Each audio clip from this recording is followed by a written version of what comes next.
We had no advantages. We had ups and downs just like everybody else. And I think that's what, a lot of people in this real estate game don't show that other side of the downside. And we struggle every day. I mean, it's not easy.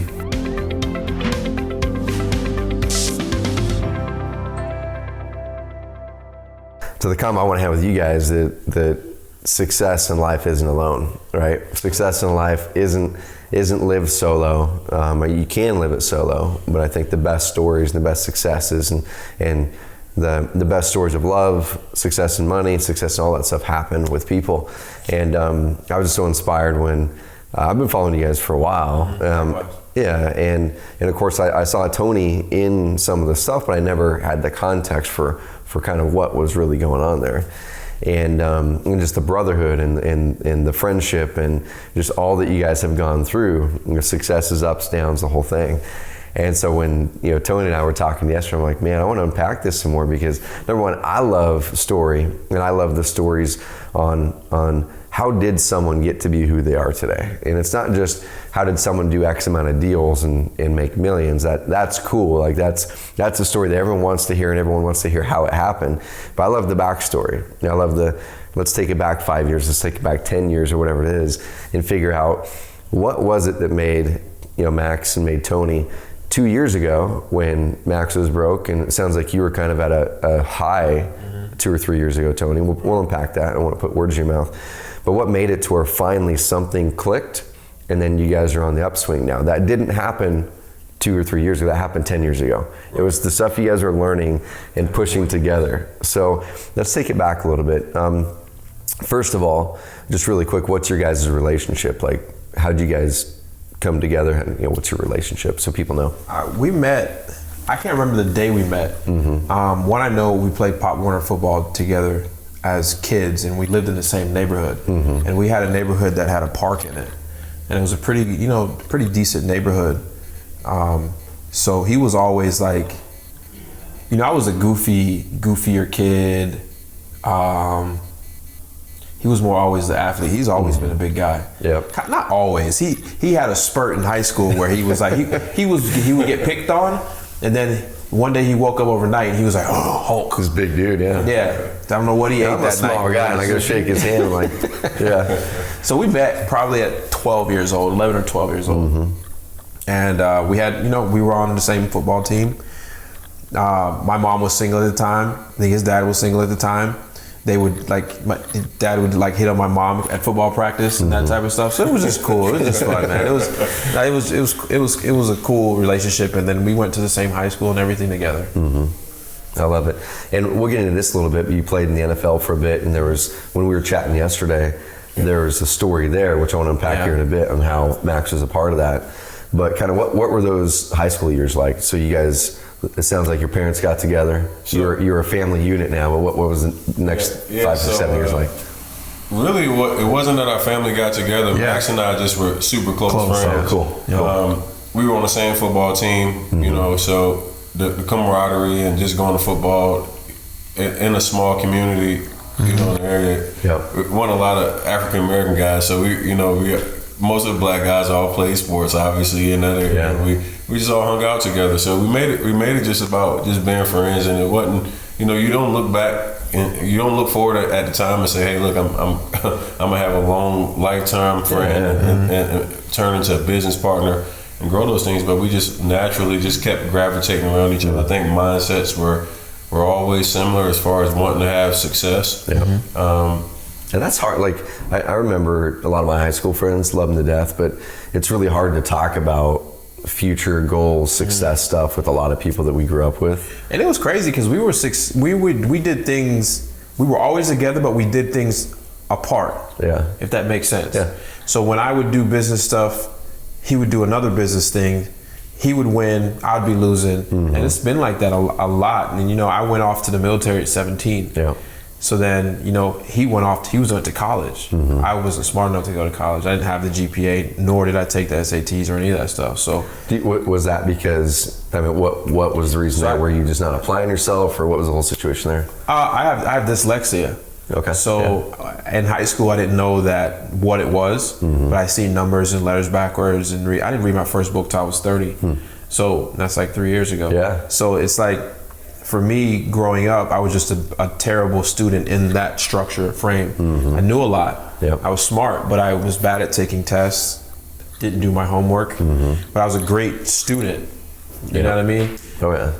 But you know, a great student, but bad grades. And it was so bad that in the state of North Carolina, you got to have a 2.0 to play sports throughout the whole year. And I don't think but 1 year I was able to play an entire full season of football because when your semester ended, the report cards came out and I got kicked off the team. Gotcha. Every year. Yeah, so he was only on the team half the season every year. It was like, hey, you know, here goes Max again. Yeah, we can count on him for about the first 5-6 games, and then when December drops, we're in trouble. Yeah. We got to go. But that right there, man, like it illustrates. I think everyone has some sort of deficiency. Not a deficiency, right? Everyone's really good at certain things, and there are certain things that we're not good at, especially when we're put in a box that kind of doesn't fit the way that we're built. And not kind of diving deep into my story too much, but what a lot of people don't know about my story is I talk a lot now, right? Like I'm on podcasts and things like that, and that's some of the stuff I love to do the most is going out there and helping empower people and coaching people up. And I was actually born with the syndrome. Both my brothers are 6 feet tall. You know, my dad played professional baseball for the A's and the Mariners, and my younger brother played pro ball a little bit. And I was the middle brother, and I was always an athlete, but I just wasn't blessed with what they were physically. And part of it was a tooth thing where, dude, I had like 30 some odd teeth pulled between 12 and 14. Really? A lot of them weren't even real teeth. They were up in here. Some of them were there. And so from 14 through 22, 14 through 21, in varying phases of like missing front teeth as they're pulling them down with these braces for like 8 years. So as you can imagine, you don't talk much when that happens. If you're a sophomore in high school, you know, luckily my older brother was, you know, he was a popular dude, and so I never got messed with. And at the time I was like, him and I were completely different. And we butt heads all the time, but now looking back, I'm going, man, that was one of the reasons that, you know, God blessed me with some amazing brothers and amazing family, and that's the way he was.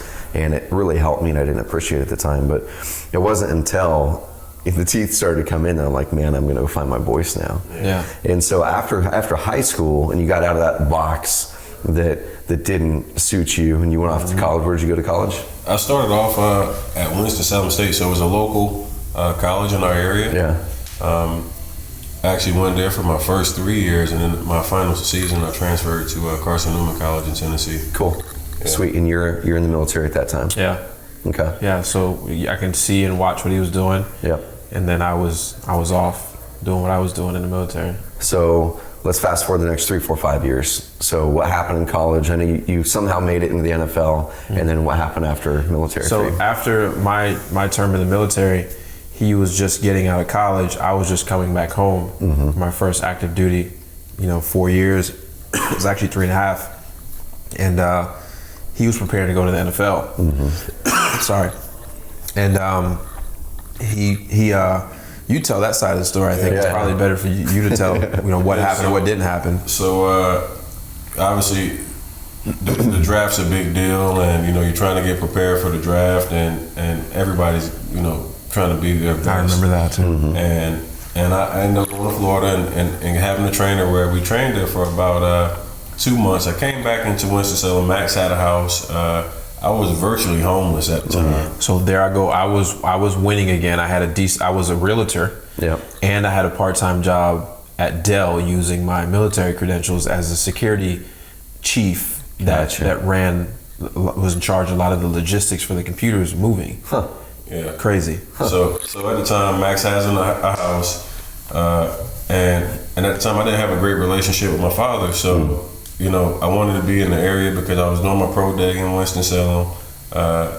Hey Max, I need somewhere to stay. Hey man, if I got it, you have it, and that's been our relationship forever. So I remember he had a pretty big house. There was no furniture in the house. Zero. We had a couple of air mattresses and a projection TV, and we played video games and trained. Yeah. That was it. That's real. Like I had a 3,600 square foot house. Don't know why I had a house that big. I could not afford to get furniture in it because until this day I still hate to buy furniture. And he had the entire basement to himself. It was all finished, nice basement. We had a huge projection screen, and we played Madden on like a 7-foot TV. And it was just like we were just hanging out, and he would do, and I had the flexibility because I ran the Dell security, and I was a realtor, so I had flexibility, and he was training to go to the NFL, and he literally two a day workouts, sometimes 3-a-day workouts, and we ate, I think, ramen noodles and Frosted Flakes and Cinnamon Toast Crunch. Cereal and ramen noodles, man. The best part about the story is that Max wasn't an athlete that was looking to try to go and pursue anything, but he was literally at every single workout, whether he was recording or letting me drag him around, like, on a sled. He was just whatever I needed, to get better. He was going to help me do it, and we just kept knocking at the door. So draft comes, I don't get drafted. I had high expectations of getting drafted. I was a defensive player of the year and all kind of things, and then small school and just didn't get drafted. So, like we always do, there's no quit. So we got creative, and like I think it was kind of the same mentality that's helped us have the success today. We started trying to reverse engineer stuff. So what we did is we went on the NFLPA's website and we discovered where all the pro personnel directors' addresses were, and Max began making a highlight tape of me. So he started calling Carson Newman and Winston State, and we got all this footage sent into us. And this is like 2000. That's your first skip, dude. That's probably your first skip tracing. Yeah. Those first skip traces. Yeah. What year was that? We was making tape. That was in 2006. So YouTube's 1 year old. So we're putting together the highlight tape, and I'm watching the highlight tape because I'm having to cut it, and I'm watching in very slow motion. And I'm looking at his highlight tape because I wasn't physically there to watch him play. And I was like, dude, you are freaking good. Right? And I'm like, yo, you're real. I'm seeing you lean towards the play before the ball snap. And I was like, you're real good. I said, let's put together this tape. And let's send it out to every single one of them. I remember we put together the tape and we used 50 cents off of Get Rich or Die Trying. And they didn't have the rules back then in YouTube, so you can use whatever music you wanted. And then you started sending out tapes. So I began sending out tapes to literally every pro personnel director in the NFL. And I had an agent, but I was outworking my agent because I felt like nobody was going to work as hard or want it as bad as I did.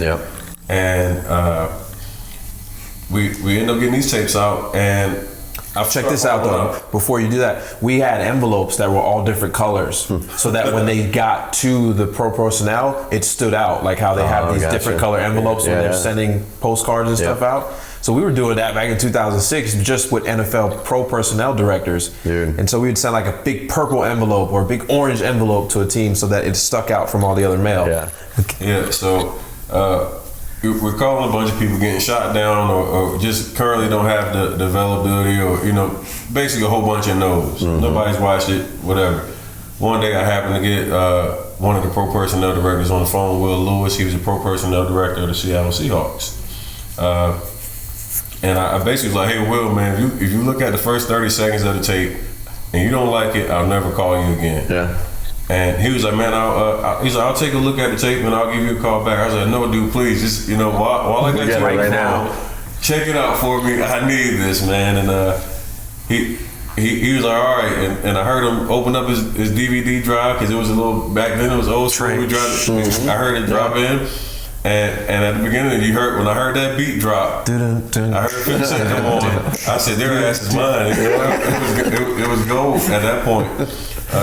And the next day, he called me back the next day, set up travel arrangements. I'll never forget when he had Janice, the assistant, reach out to me. It was one of the most proud moments. It's like, hey, look, we busted our butt, and it was like October. So, most of the NFL season is going right now. So it's like, man, I'm like, trying not to be discouraged and like giving up. And just right then, boom, the door opens up. So They bring me in for a workout, and you go to the workout, and now it's like, okay, all right, I got a chance, and then they bring in 5 other guys that are already. Gotcha. They bring in 5 guys for a workout. So I'm thinking that I'm just coming in for a workout, and it's just me, and I'm coming to get signed, and then it's like, oh crap, man, I got to go and I'll work some guys, and I'm like kind of intimidated because it's guys that I've either watched play college football or they were already pros. Yeah. So I'm like, geez, like here we go. Well, thank goodness that I had great football IQ, and I put on a show that day. Yep. So I was the only player that was signed out of that deal. And I called Max and I was like, bro, we did it. Like we're here. We made it. And then it was just like, hey, look, whatever happens, you already know. If I make it, we're in this thing together. Yep. So my high, Max has now like helped me from sitting in the basement. Sleeping on an air mattress, and now I have an opportunity to be a professional athlete, which I always wanted to do. Oh, dude. And now it's in the local newspaper, signs, and all that stuff. Like that's pretty cool. That was really cool. So we get that done. I go till the off season. Send me to NFL Europe. Tragedy. I get injured. Oh man, no way. So I busted my butt to earn this opportunity. Never been injured in my whole career. Always been one of the best players on my team, and now it's like, hey, you go from high to all the way back down low, and it's like, what next? Just here goes this roller coaster. Well, a couple years go by. Real estate markets crash. Stock markets and everything. Oh yeah. Start falling apart. So now I'm down. Yep. Oh, I got you. Okay. And Max kind of has his down, and I get in the auto industry.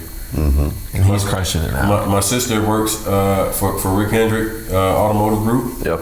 I go to purchase a car one day and end up getting sold on the idea of being a car salesman. Never sold anything in my life. I'm like, you guys are idiots, but I need to make money now because, until I either land another NFL job or whatever, I need to be able to pay my bills. Mm-hmm. So at this point, I go into the car industry. First month in, I sell 23 and a half cars. So what's a normal first month guy do? Probably 2. Yeah. 2 to 3. Yeah. So I was literally the top salesperson on the entire team at a huge auto mall in my first month, and I didn't know I had a talent to sell the clothes. Yeah. So it just became something that I just began to work on, and I try to just like sports, I just try to perfect it. Mm-hmm. So now I'm doing extremely well. I ended up getting the opportunity to actually have my own store. Ran a Buick store, crushed it, became the number 1 store in the Southeast. And then my entrepreneurial stuff kicked in. I started seeing how much money I was making for the company, and it didn't match what I was putting in my checking account, which happens to most of us. I was like, hey, I got to get out of here. Yeah. So for the next couple of years, just trying and failing with businesses, bad decisions as far as what you think is going to be, a good deal, stepping on over yourself, just the whole entrepreneurial deal, not knowing how to manage the account, not knowing, just trial by fire. So for context, when is this? This is 2012 now. Okay. So we go from 2007 to 2012. I'm in all the car industry. Yeah. Okay. So it's just a big window of just learning and becoming a salesperson. All the while, we're still just locked in together. Max is on tour. He's running around and making money. We're both making money. This is probably one of the times we're both kind of doing well. And then I think what happened next? So we were both doing well. I started doing marketing for big companies, experiential marketing, and my entrepreneurial spirit kicks in, and I quit my job to go home and start a startup. Yeah. And now we're at like 2015, and. I'm back home, 14, 15, I'm back home now full time, and then a startup fails. And what was the startup? It was a marketplace app for short-term employees to work at events for large companies. Just a marketplace. Yeah. My timing was off. The money was not enough. We missed it, and here I am broke again. And then we're really broke. Like negative dollars in the account because it took me a year with no job, drain my savings, build up credit cards, and now I'm back at it, and we're zero. He's riding a high, and then I'm riding a super high. Like at this point, I am first time a millionaire. Yeah. First time I touched the most money I'd ever in my life. At one time, yeah. And I knew Max wasn't doing, but great. And I was just like, hey, whatever you need, Yeah. So I'm here so we for start you, traveling together, and I'm with traveling. him. And I'm like, hey man, just come with me. Whatever we do, we'll figure it out. And that's been our motto, man. It's just like, hey, we're gonna figure it out, And we fast forward to 2016. Max and I go into my father's house, who at the time I still kind of had a strained relationship with, and had some personal demons with him. Kind of rough upbringing. Yeah. And we were starting a wholesaling business. I actually was starting a wholesaling business with my father. Yeah. And Max Heard the word. He heard. I heard the word, and I went home and I literally studied the crap out of it. And for about 3 weeks to a month, I just engulfed myself in learning. Now, keep in mind, at this point, I go from a nice loft downtown Winston-Salem to living upstairs in my mom's house again at 30 years old. Yeah. And it's like, here we go. I mean, that's the worst. That's the worst ever. I'm high, and so he's starting a company. He's doing well. His dad's like, hey, you need to invest some of your money. I see you spend all this money, because he was doing real well. I mean, he was doing so well that we would go out and gamble, and he'd win like $250,000. What? Yeah, he was just a lucky guy, right? Yeah. And at this point, I hear wholesaling. I buckle down, and I literally spend 3 weeks locked into my room, and I come out thinking I know everything about wholesaling. And then the next week I get my first contract, and that was September 28th, 2016. And it's a cool story. So where Max is doing deals at and putting out bandit signs, this is my dad's territory. So like, my dad is like really particularly pays attention to what's going on in his market. Yeah, He's like, hey, who the hell is Max Maxwell? He's putting all these damn bandit signs out. So I'm putting signs out, and his dad's noticing, and it's just like, I didn't tell them I was going to go out and start wholesaling. I just was like, if his dad is super successful, and I was like, if he's doing it, then it's got to be working. Let me try it. Yeah. And his dad does more than wholesale. He's just a big real estate investor, and wholesale is just one of his exit strategies. And I just took it to the next level. And in that first 45 days, I made 21 grand. And I was back. Yeah. And from that day, 2016, I never looked back again. And, he got into some trouble and landed him in some trouble. And then he had to go sit down for like a while and just regather himself. And then while he's at a mental low and then a financial low again, I am starting to win. And I'm building this because he was building it before me. Yeah. And now that's kind of the part that was funny, is that he was already doing it. I was doing recording, and I was actually starting to do like, hey, look, I'm walking inside of people's homes and I'm getting testimonials with people, and then I get in trouble. Made a bad decision, and I end up having to sit my butt down. I got in trouble. You had to go to jail for like 90 days. No kidding. I went to jail, and it was the biggest thing that ever happened to me. Yeah. Because it put me at an all-time low, because I was making money and I was doing financially well, but I still hadn't handled my personal demons, my things I held on from my childhood, the things I witnessed that most people don't have to witness, and don't want their kids to witness. Yeah. And the best thing that I took from it is I lost a lot of people that I thought were friends, because I was around a lot of people that just leached around because I was successful and I had the money. And the one person who was consistent was my buddy Max. And I can remember phone calls from jail every day. I'm calling him like, hey man, like, just what you doing, man? I just, and every single time, he was answering the phone, he was there for me, and it was the mental that I needed just to know I had somebody that cared enough to be there for me. Well, I took the next 3 or 4 months, and I really mentally went and got counseling, and I tried to clear myself to where I accepted my ownership and my behavior. Yeah. And what it ultimately did is it made me a better person overall. I didn't walk around with grudges anymore. I didn't feel like I had to prove something to everybody anymore. He truly changed. It was like the moments that I really needed.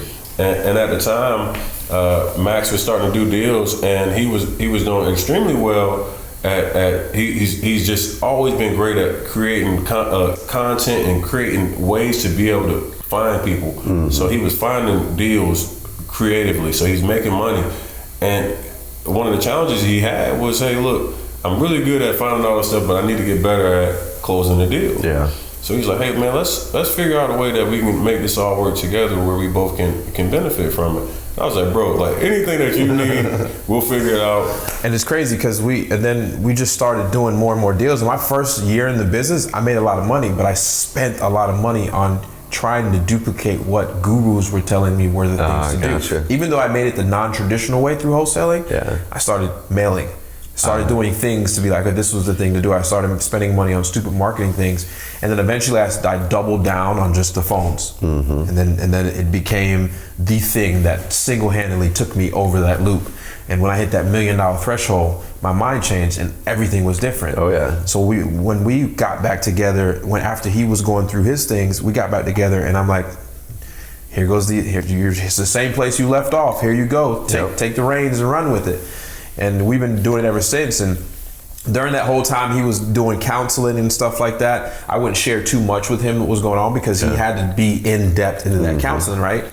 And then he'd come back and I'm like, yeah, man, I got my YouTube fans. And he's like, YouTube fans, shut up. Because I joke a lot, right? I joke and I'm very serious with my like joking. Eddie Murphy, man. Like this guy like has a smart rebuttal to every single thing that's going on. So he's talking to me. We're in Baltimore or somewhere, and he's like, "Hey, man, I got some fans or whatever." I'm like, "Man, get your cocky crap out of here." I'm not paying any attention. And I'm so supportive of him. So I'm always looking. Like I see his following going up on Instagram and on YouTube. And he's saying fans. I'm like, man, people paying attention, but you don't have fans. Like, get out of here. So we go to this amazing Beyonce concert. And as we're going to the Beyonce and Jay-Z concert, he's like, hey man, I'm thinking about doing a pop-up meetup for some just free content to some guys for about an hour or so. He's like, where do you think we should go? So one of our friends gave us an idea of a little tea spot to go to. How many followers at this point did you have on Instagram and Facebook, or Instagram and YouTube? YouTube was probably like 20,000, 25,000, and Instagram was probably like 18,000. And so you'd been at just to give context for everyone, you've been at the YouTube thing for how long? At this point, it's probably like 6 months. Okay, cool. I've been at it 6 months heavy, every week we're putting out videos. Cool. And like I said, I didn't really share. I don't even think he was subscribed to my page. We were friends on Instagram. But he didn't get to see that side, and I think that's where, and then I just put the announcement out and said, hey guys, meet me at T-Volve in Baltimore. And literally, we pulled up that morning about 20 minutes late, his fault.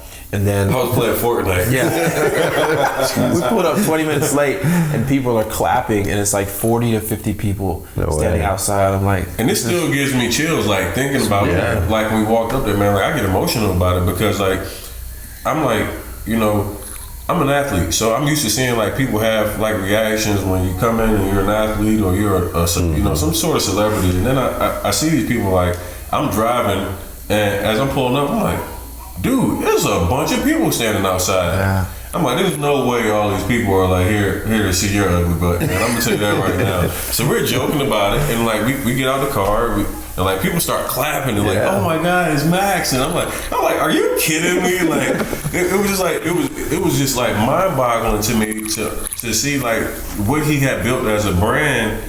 And the following, I mean, people were like, hey, I just drove 4 hours. I got on a plane this morning just to meet. I'm like, for a coffee meetup? Yeah. I'm like, and that's when I started realizing, I was like, hey, Max, man, this thing is for real. I was like, I thought you were, blowing smoke. No, so I take that very serious, but, more importantly, I really, the real estate side of the business is what I enjoy, and I just document it. And, we're here now, we're growing as a company. I think we're like 800,000-900,000 so far in fees, and we're only trying to grow and do bigger and better things. And I think just sharing this year. This year so far. We're 9 months in, and so we're roughly around 100,000 a month so far every month. And we're just trying to grow it, and we see bigger and better pictures when I come to masterminds like these, and I see people that are doing more volume than I am, more money than I am. It puts me in perspective that I'm still not there yet.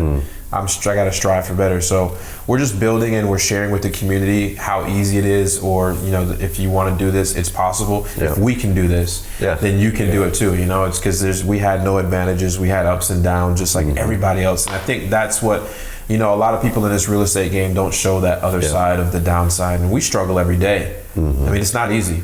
Yeah, the money's there, but we struggle every day with what works marketing wise. What should we do next? How do we grow? It's the same things that most people don't talk about. I don't have it all figured out. I don't. That's why I come to these things. And then we're just two guys trying to make it, and hopefully we become bigger and bigger and bigger when we can just, I want my name on top of a building one day, I'll tell you the thing that, most people have a fear of partnerships. How do you have a friend so close? How do you do business with somebody that you have a close relationship with without feeling like you're going to ruin that? Because you talked about yesterday. You hear it all the time. One of the guys, he had his best friend come in and work with him, and but what happens with most people is that they have egos, and an ego can ruin anything. And you can be Shaq and Kobe, and you can have all the talent in the world, but if you guys can't get on the same page and let that type of stuff go, you'll never win like you're supposed to. And that's what I love so much about Max, and we call each other brothers because there's nothing monetary that keeps us from anything that we ever will need. We don't let egos and things of that nature become. I think that's the biggest part is ego, because we argue all the time. We guys see it every single day. You guys see it, but the moment we're done arguing, it's back to business, and what happened in that argument, it's done. It doesn't carry on to the next day or the day after, because you don't have to agree with your business partner all the time. If you agree with your business partner all the time, that's a problem. Oh, it's a big problem. That's why you should be there. You don't want a mirror of yourself. That was one of my previous software companies. Such a good friend of mine, Chris Brisson. We're like exactly the same. You don't want that. We couldn't make it work. We couldn't make it work. We're good friends, but we're not good business partners together. It's so amazing, but I encourage people. I'm like, dude, get somebody that you know you can trust. Get somebody that you know is going to have your back. Get somebody that loves you without a shadow of a doubt. I know, without a doubt, this guy genuinely cares about me, my best interest. And when he gave me the ability to get my mental right and say, hey, look, it's your turn now. And most people don't understand that. Most people look at it like, hey, I built this thing up myself, and now because I built this thing myself, it's all mine. And it's completely the wrong mindset, because you're so much more powerful when you got people working with you and wanting you to succeed. Too many people are lonely in business. They build this massive empire, and it's just for them. They don't know how to share. I'm sure you understand. Entrepreneur is a lonely thing. It's a very lonely thing. It is, man, and you hear that all the time, right? And oftentimes it comes down to not having the network of people, not having someone to share with, a business partner, or a spouse who's interested in what you're doing. And that was one of the things that pumped me up the most when I was chatting with you yesterday, Tony, was just hearing kind of the setup that you guys have had, and like you said, when one person's winning, kind of the way your guys' thing has gone. There's been a couple times when you've matched it up to where both of you guys are winning, and I think this time it's going to stick, which is awesome. It's all horsepower, right? But it was like someone was winning, someone wasn't, and it was never, oh shoot, I'm up here, I'm up here, good luck. It was always, I'm winning up here, but man, how do I help you come up here? Even when he had to move back home, I'm like, bro, I got a nice house, man. You can come move in with me any moment you need and do whatever you need, because. And I didn't on purpose. I needed that. He turned away. He turned it down. He's like, no, I'm gonna stay here. I literally was like, bro, I got this big house, man. You can literally be downstairs and I'll never see you if you wanted to have your privacy. So it was like, hey, man, don't let that be where you don't have to be there. Just know that. So I truly believe that, I know how I feel about Max as far as hey, I'll go to war for him, and I know he'll do that for me. Like I told you yesterday, I said, hey man, the first person in my life that took the time to take me out and do something for my birthday, and it wasn't me paying for it. And it made me emotional as hell. It did, man. That was powerful because it showed how important that thing was. That's awesome. Get off that shit right now. Because he's gonna be crying on camera. It still chokes me up though. When you got people that genuinely show that, hey, look, I'm about you. I want to see you win. And I'll do what it takes to help you get there. And it's not about just me, but it's about us as a team. And that's and just being an entrepreneur in the video you showed us yesterday, like we're not apologetic for being rich. Yeah. And we'll never be apologetic for being successful. Shouldn't be. And if you don't want to be successful and rich, you're selfish because people around you need you. Yep. Trevor, to be successful. 100%. Those bikes wouldn't be there if you weren't successful. People around the community wouldn't have that. The church wouldn't have your 10% of this person. So I want to be as rich as possible 100%. so that I can give to people, because there's only a certain amount I need to live and the rest I'm going to give. And dude, that right there, I mean, I love that, right? I love that because I think money in all communities, but specifically, I think people that come from spots where they don't have money, it's the whole money mindset, right? We didn't grow up with money. I remember when I was like in 2nd or 3rd grade, my dad lost his job and my mom was trying to start a company, and I had whatever it was in the piggy bank, and I'm like, Dad, you can have my money. They didn't take it. They didn't take it, but we didn't have money back in the day. And it's so powerful when you start to make money and you have that mindset of, like you're saying, yeah, I want to have nice things. I'm not gonna lie about that. I want to make sure that I'm comfortable, and my family is, and we just don't have to worry about money. Like they say, you don't have to look at the right side of the menu, you just look at the left side and what you want. That's what I think all of us want. Yeah. But then you go, okay, let's be intentional about not having just money stack up for the sake of stacking up. Well, let's have money go towards things that amplify what you guys love, amplify the things that you guys are so passionate about and care about in the world, which you guys are doing, man. Yeah, I love it. Spending money on people and things is makes me feel better than actually earning it. Oh, big time. Yeah. I hate spending money on myself, man. Like my wife rags me for my clothes all the time. She's like, you have plenty of money to go get nice clothes. I'm like, I know I should. There's not too many places to shop in Roseburg for nice clothes. I mean, Roseburg, do you guys have a mall? We do, man, but they're like rebuilding it right now. It's this weird kind of halfway shut down for the moment. It's like halfway inside mall, halfway outside, but no fancy clothes shops. But man, I just so appreciate you guys sharing your story. Absolutely. And appreciate you having us here. Oh man, and hopefully people that are watching this resonate with. Once again, I want you guys to know and see a success story. I want you guys to see, well, look where these guys are, but then let's pull it back and go, okay, well, where do they come from? And it wasn't just the 2 years ago. It wasn't just, Max started doing stuff 2 years ago and put out bandit signs. No, it's this. It was Max and Tony ever since 12 years old. They were pulling each other up, and when one was down, the other one would pull you up, and you find someone who can inspire. You find someone who you can riff back and forth on, and like so you're not going to agree all the time, but the one thing you do agree on is that there's trust and there's loyalty, and you guys are in it together, whatever it is, and that's awesome. And I think I know the world needs more of that. There's a lot of people that are really selfish in their wins, and I want people to be more giving in their wins, more sharing in their wins. And also in your losses, share your losses more and share it with other people. It is, man. Share the losses more. Be vulnerable in your story, wherever you are in that path, like Max and Tony. If you guys are where they are, amazing. Find your story and tell it to other people, please.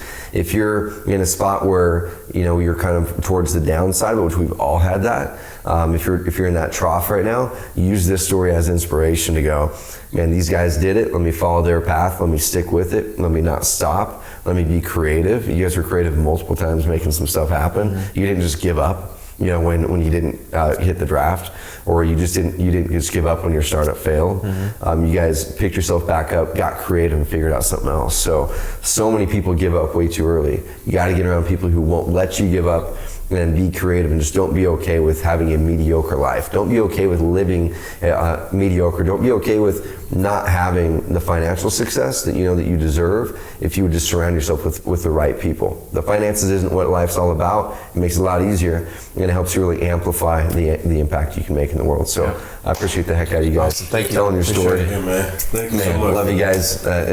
As brothers, we don't look alike at all, but you guys are just amazing guys. And I want everyone in our community to follow you guys, because I'm pumped about your guys' next year, 2, 3, 4, 5, 10 years. That's just the beginning. Oh, dude, it is. This is the beginning. We're gonna be around for a long time. I love it. So go follow them on Instagram. Where can everyone follow both of you guys? Just search The Real Maxwell or Max Maxwell. And my Instagram is TRob56. Don't give up, guys. This thing that we've done and built is all knock on your butt and get back up. I tell people all the time, don't get discouraged about the fails. I mean, enjoy the process. yesterday is gone. You can't do anything about your past failures. Just look forward to trying to get out of the current situation. Keep going. You'll get it. Keep going. Thank you so much, Trevor. Thank you, guys. Awesome. Thanks.